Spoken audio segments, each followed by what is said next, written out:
तो गाइस कैसे हैं आप सब लोग। एक नई सीरीज के साथ हाजिर हूँ। मैंने इस सीरीज को ब्रदर वू का नाम दिया है। इस सीरीज के मेन पॉइंट्स होंगे कल्टीवेशन, मार्शल आर्ट्स और साथ में काफी सारा एक्शन होगा। और ये मॉडर्न सीरीज है, इसमें कल्टीवेशन को दिखाया गया है। तो इस सीरीज की रेटिंग काफी ज्यादा अच्छी है, तो किसी दूसरे चैनल ने भी होपफुली इसको एक्सप्लेन किया होगा। तो अगर आपने पहले इसको देखा हुआ है तो आप लोग दूसरे चैनल पे मेरी दूसरी सीरीज जाकर देख सकते हैं। तो अगर आपने नहीं देखा हुआ तो आप लोग इस सीरीज को एंजॉय करें। तो चलिए स्टार्ट करते हैं एपिसोड 1। एपिसोड की शुरुआत में ब्रदर वू को दिखाते हैं। वो अपने बिस्तर के ऊपर पड़ा होता है। वो अपने बिस्तर के ऊपर से उठता है और उसके चेहरे पर पट्टियां भी लगी होती हैं, क्योंकि वो बहुत सारी मार खाने के बाद जख्मी होकर अपने बिस्तर पर पड़ा हुआ है। बैटमैन कहता है ये हो क्या रहा है, क्या मैं अभी तक जिंदा हूँ। जैसे कि बाकी की सीरीज में होता है टिपिकली रीइंकार्नेशन, वैसे ही यहाँ पर भी रीइंकार्नेशन हुई है। जैसे उठकर बैठता है तो वो अपने इर्द गिर्द देखता है। वो कहता है ये क्या, मैं तो अपने अपार्टमेंट में हूँ। अपार्टमेंट तो मेरा यूनिवर्सिटी डॉर्म रूम है, यानी कि यूनिवर्सिटी में जो पढ़ता है और वहाँ पर उसे एक कमरा अलॉट किया गया है। ब्रदर वो कहता है ये क्या, मैं तो मरा नहीं, मैं तो दोबारा से रीबॉर्न हो गया हूँ। इसका मतलब यहाँ पर मेरी रीइंकार्नेशन हुई है। फिर वो अपनी बॉडी की तरफ देखता है तो उसकी बॉडी के ऊपर काफी सारी चोटें लगी होती है। वो कहता है मेरी बॉडी के ऊपर इतनी चोटें क्यों लगी हुई है। अपना हाथ उठाता है और अपनी बॉडी के अंदर महसूस करता है। वो कहता है मेरे पास तो कोई भी कल्टीवेशन की पावर नहीं है, जीरो पावर है। ऐसा कैसे हो सकता है, मैंने पूरे 30,000 साल तक कल्टीवेशन की पावर को हासिल किया और गॉड लेवल पर पहुंचने वाला था। यहाँ पर वो मैं अपनी पिछली लाइफ के बारे में बताता है कि वो कैसे मरा है। वो कहता है तुम सभी लोग बहुत ज्यादा कमीने हो। जब मैं अपने एक्सट्रीम लेवल पर पहुंचने वाला था 30,000 साल की कल्टीवेशन के बाद सुप्रीम स्वॉर्ड वेनरेबल राम में पहुंच चुका था और बहुत ही जल्दी गॉड किंग लेवल पर पहुंचने वाला था। जुन जुइडिंग के बहुत सारे एक्सपर्ट्स ने मिलकर मेरे पर एक साथ अटैक किया। उन सभी लोगों ने मिलकर अटैक किया जिसकी वजह से मैं उन सभी को रोक नहीं पाया। सारे लोगों के साथ फाइट करने के बाद मेरी एनर्जी एग्जॉस्ट हो गई। वहाँ पर जो स्पेस थी उसके अंदर भी क्रैक्स पड़ने स्टार्ट हो गए। तो मुझे लगता है कि वहाँ पर बहुत सारे एक्सपर्ट्स की इतनी सारी कल्टीवेशन एनर्जी को रिलीज करने की वजह से स्पेस के अंदर क्रैक्स पड़े। स्पेस भी सबका बाहर नहीं उठा पाई और मुझे उठाकर यहाँ पर फेंक दिया। या फिर ऐसा भी हो सकता है कि उन लोगों ने मुझे वहाँ पर मार दिया और मैं यहाँ पर रीइंकार्नेट हो गया हूँ। इस वक्त मैं वक्त में 30,000 साल पीछे आ चुका हूँ, अपने उस वक्त में जब मैं यूनिवर्सिटी का एक स्टूडेंट हुआ करता था। ये तो उन सभी लोगों के लिए एक बहुत बड़ी चिंता की बात है कि मैं दोबारा से रीबॉर्न हो गया हूँ। बस इंतजार करो जब मैं यून जुइडिंग में वापस जाता हूँ और उसके बाद मैं उन सभी को अपने पाँव के नीचे रखूंगा, सभी से बदला लूंगा और सभी को मार डालूंगा। ब्रदर वो अभी वहीं पर बैठा अपनी बैकलैश फैमिलीज के बारे में सोच रहा होता है। उसी वक्त दरवाजा खुलता है और उसकी गर्लफ्रेंड वहाँ बाहर से अंदर आती है। वो उसे देखकर कहती है तो वूफू तुम फाइनली उठ ही गए। तो इस लड़की का नाम ली मैंग है। वो उसे देखते पहचान जाता है और कहता है ये तो ली मैंग है। फिर साथ ही वो कहता है अब मुझे याद आ रहा है कि मेरी बॉडी की हालत इतनी बुरी क्यों है और मुझे बॉडी के ऊपर इतनी चोटें क्यों लगी हुई हैं। क्योंकि इस लड़की के दूसरे दोस्त ने अपने गुंडों के साथ मुझे पीटा था। ली मैंग अपने पास उसकी जो चीजें होती है वो उसे वापस करने के लिए आई होती है। वो उसके सामने फेंकते हुए कहती है कि हम दोनों का ताल्लुक पहले से टूट चुका है, तो फिर मुझे तुम्हारी चीजें नहीं चाहिए, तुम इन्हें वापस रख सकती हो। तो ब्रदर वो कहता है मुझे याद आ रहा है। उसे फ्लैशबैक दिखाई देते हैं। वो कहता है पता चला कि मेरी बॉडी की हालत इतनी बुरी क्यों है, क्योंकि मैं इससे पूछने के लिए गया था कि इसने मेरे साथ ब्रेकअप क्यों किया है। लेकिन जब मैं इससे पूछने के लिए गया था तो उसने वहाँ पर कुछ गुंडों को यूज किया और गुंडों ने मुझे बहुत ही बुरी तरह से पीटा। वहाँ पर एक लड़का था जिसका नाम हीटियान हाउ था। मैंने उसको भी ऑफेंड किया, उससे मैंने बहुत ज्यादा मार खाई और उसने मुझे बहुत ज्यादा शर्मिंदा किया। हीटियान हाउ को मेरे बारे में अच्छी तरह से पता है। उसे पता है कि मेरे फादर बहुत ही गरीब हैं और वो उसके डैड की कंपनी में काम करते हैं। उसे पता चल गया कि मेरे डैड वहाँ पर काम करते हैं। उसने मेरे डैड को उसकी जॉब से निकलवा दिया और उसके बाद से मेरी लाइफ बहुत ज्यादा बुरी चल रही है। तो ब्रदर वो अपनी गर्लफ्रेंड से पूछता है ली मिंग अब मुझे बताओ क्या कुछ रह तो नहीं गया, फिर तुम्हें कुछ और कहना है या फिर कुछ और बाकी देना है। वो उसे कहती है हाँ अपनी तरफ देखो तो सही, तुमने टियान हाउ के साथ पंगा ही क्यों लिया। तुम अपनी बॉडी की तरफ देखते नहीं कि तुम्हारी बॉडी कितनी ज्यादा वीक है। इतनी कमजोर बॉडी के साथ तुम टियान हाउ से पंगा क्यों ले रहे हो। अभी भी तुम्हारे पास एक मौका है। टियान हाउ तुम्हारे डैड से चाहता है कि तुम और तुम्हारे डैड उसके सामने घुटने टेक कर माफी मांगे। वो तुम्हारे डैड की जॉब भी वापस से लगा देगा और तुम्हारे डैड दोबारा से काम करना स्टार्ट कर देंगे। कुछ बिल्कुल पहले जैसा हो जाएगा। अच्छी तरह से पता है कि तुम्हारे डैड वहाँ पर कंपनी में टॉयलेट्स को साफ करने का काम करते हैं और तुम्हारे डैड की सैलरी के ऊपर ही तुम्हारा घर चलता है। तो आप जल्दी से मान भी जाओ। अब एक टॉयलेट साफ करने वाले का बेटा किसी के सामने घुटने टेकर माफी भी नहीं मांग सकता क्या। ब्रदर वो उसकी बातें सुनने के बाद काफी ज्यादा गुस्सा हो रहा होता है। ब्रदर वो उठकर खड़ा हो जाता है और सोच रहा होता है लगता है कि मैं कभी इस लड़की को वाकई में पसंद किया करता था। ये कभी मेरी गर्लफ्रेंड हुआ करती थी, क्योंकि मुझे अभी भी वो सारी फीलिंग्स अच्छी तरह से याद हैं।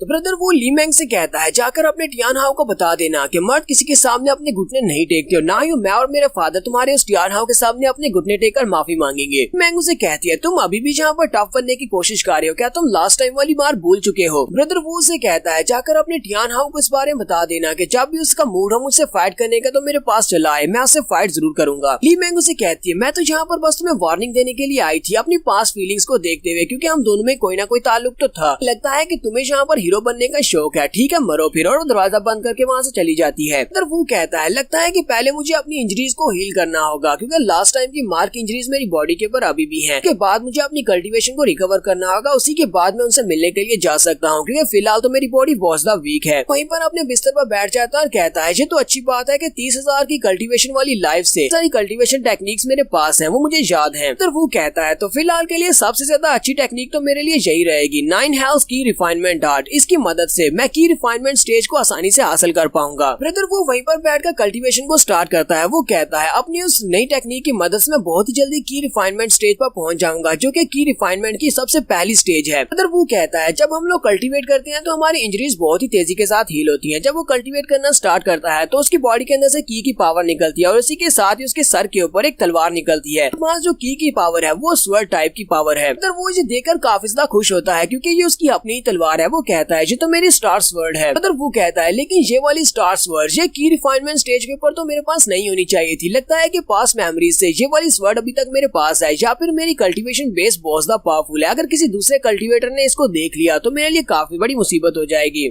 तो ब्रदर वो अपनी तलवार को अपने हाथ में पकड़ता है और उससे कहता है स्टार स्वर्ड, मुझे तो लगा था जब उन लोगों ने मेरे पर अटैक किया तो उन लोगों ने तुम्हें भी मुझसे छीन लिया होगा, लेकिन तुम तो अभी तक मेरे साथ हो और इस दुनिया में मेरे पास वापस आ गई हो। लेकिन जैसे ही वो अपनी तलवार को अपने हाथ में लेकर खड़ा होता है उसी वक्त उसकी तलवार टूट जाती है और उसके हाथ में सिर्फ उसका हैंडल ही रह जाता है। ब्रदर वो कहता है मैंने इस बारे में क्यों नहीं सोचा, क्यों मैंने वहाँ पर तुम्हें यूज करते हुए बहुत ही जबरदस्त फाइट की थी। तुम्हें भी तो बहुत ज्यादा इंजरीज हुई होंगी, इसी वजह से तुम टूट गई और अब सिर्फ तुम्हारा हैंडल ही बचा है। तो अपनी तलवार के टूटने के बाद उसके टूटे हुए टुकड़ों भी अपनी बॉडी के अंदर एब्जॉर्ब कर लेता है, जिससे उसकी कल्टीवेशन लेवल फर्स्ट लेवल पर पहुंच जाती है की रिफाइनमेंट स्टेज पर। ब्रदर वो कहता है अब जबकि मेरी इंजरीज काफी हद तक हील हो चुकी हैं, तो मुझे यहाँ पर अपनी स्ट्रेंथ को चेक करना चाहिए। उठकर खड़ा होता है और सामने वाली दीवार की तरफ पंच करते हुए एक स्ट्राइक लगाता और कहता है चलो देखते हैं कि मेरे पास कल्टीवेशन की पावर आई है या नहीं। की को रिलीज करता है तो दीवार के ऊपर एक स्क्रैच पड़ जाता है। ब्रदर वो कहता है यहाँ पर मैंने सिर्फ और सिर्फ अपने हाथ को घुमाया है, ये कार्डिनल सी मार्शल आर्ट्स की टेक्निक थी, लेकिन फिर भी इसके अंदर काफी सारी की पावर थी। फिर साथ ही ब्रदर वो कहता है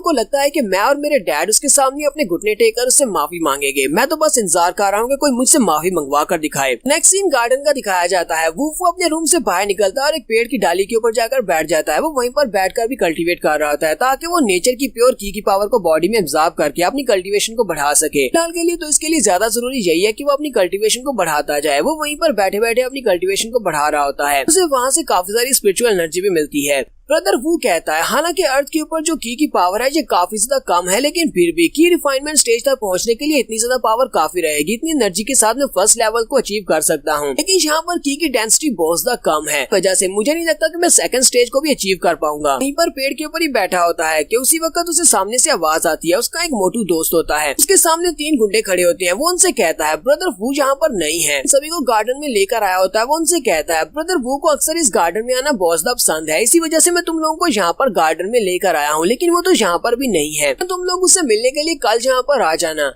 अब तक तो मैं ब्रदर वू को तुम्हारे लिए ढूंढ ही लूंगा। तो वो गुंडे आगे से काफी गुस्सा हो जाते हैं और उसे कहते हैं मोटू लगता है कि तुम यहाँ पर हमारे साथ सिर्फ मजाक कर रहे हो, तुम्हें जानबूझकर यहाँ पर गार्डन में लेकर है, जबकि ब्रदर वू यहाँ पर है ही नहीं। मोटू के साथ एक छोटा कुत्ता भी होता है जिसका नाम हस्की होता है। वो उनके ऊपर भौंक रहा होता है। तो ये डॉग हमारे ब्रदर वू का है। तुम्हारा वूफू भी पेड़ की डाली के ऊपर से उन लोगों की तरफ देख रहा होता है। वो कहता है ये मोटू तो मेरा दोस्त है, यूनिवर्सिटी के डॉर्म रूम में ये मेरे साथ ही रहता है, इसका नाम वैंग मैंग है। ये सिर्फ मेरा रूममेट नहीं बल्कि मेरा इकलौता दोस्त है। इस पूरी की पूरी यूनिवर्सिटी में सिर्फ यही एक मेरा दोस्त है। तो मोटू उन गुंडों से कहता है मेरे ब्रदर वू को भी पिछली चोटें ठीक नहीं हुई, तुम लोगों ने इसे बहुत ही बुरी तरह से पीटा था, इसलिए प्लीज मैं तुमसे माफी की भीख मांगता हूँ कि मेरे ब्रदर वू को इस बार माफ कर दो। मेन गुंडा उस मोटू से कहता है तुम्हें तो शुक्र मनाना चाहिए कि टियान हाउ उस वक्त इतने गुस्से में नहीं था, वरना वो तुम्हारे ब्रदर वू की टांगे तोड़ देता। अरे ब्रदर वू को क्या जरूरत पड़ी थी सिस्टर इन लॉ के सामने, यानी कि हमारी भाभी के सामने इतना ज्यादा टफ एक्टिंग करने की। तुम्हें यहाँ पर माफी मांगने की जरूरत तो बिल्कुल भी नहीं है, क्योंकि हमारा टियान हाउ ब्रदर वू को तो बिल्कुल भी नहीं छोड़ेगा। तो उनमें से एक गुंडा आगे बढ़ता है और मोटू को एक जबरदस्त पंच मारता है, जिससे वो मोटू नीचे गिर जाता है। मोटू के नीचे गिरने के बाद हस्की उनकी तरफ घूर घूर कर देख रहा होता है, साथ ही उनके ऊपर भौंक रहा होता है। तो मेन गुंडा अपना बैट उठाता है और कहता है लगता है कि तुम्हें भी मार खानी है। जैसी बैट के साथ उस डॉगी को मारने के लिए आगे बढ़ने लगता है, मोटू उसको कवर कर लेता है और कहता है प्लीज इसके साथ ऐसा मत करो, ये तो बस बेचारा एक बैट है। मोटू उन लोगों से कहता है तुमने लास्ट टाइम हमारे ब्रदर वू को बहुत ही बुरी तरह से पीटा था वो अभी भी बिस्तर के ऊपर आराम कर रहा है। अगर तुमने इस बार और उसे पीटा तो वो नहीं बच पाएगा, वो मर जाएगा। गुंडा उसे कहता है तो इसका मतलब तुम्हें पहले से पता था कि वो अपने रूम में है, फिर भी तुम हमें यहाँ पर इस गार्डन में लेकर आए, इसका मतलब यह है कि तुम भी हमसे मार खाना चाहते हो। वो अपने साथियों से कहता है चलो जल्दी से आगे बढ़ो और इस मोटे से बैंगन का भरता बना दो। तो एक गुंडा जल्दी से जंप करते हुए उसे पंच मारने के लिए आगे बढ़ता है। वो जैसे से पंच मारता है तो उसका पंच वहीं पर रुक जाता है क्योंकि हमारा ब्रदर वू वहाँ पर एंटर हुआ आता है। वो उसका हाथ पकड़ लेता है और साथ ही उसके हाथ को मोड़ते हुए उसकी हड्डियां तोड़ रहा होता है, जिससे वो लड़का चिल्लाना शुरू कर देता है। के साथ ही ब्रदर वू उसके चेहरे पर एक जबरदस्त किक मारता है जिससे उसके मुंह से ब्लड निकलता है और वो उड़ता हुआ पीछे जाकर गिरता है। पर साथ ही ब्रदर वू उनको यहाँ पर वार्निंग देता है और कहता है सभी लोग यहाँ से दफा हो जाओ इससे पहले कि मुझे गुस्सा आ जाए। यहाँ पर हम लोग अपनी फर्स्ट एपिसोड का एंड करेंगे। एपिसोड की एक्सप्लेनेशन अच्छी लगी हो तो कमेंट करके जरूर बताइएगा। चैनल को सब्सक्राइब कर दें, वीडियो को लाइक और शेयर कर दें। शुक्रिया।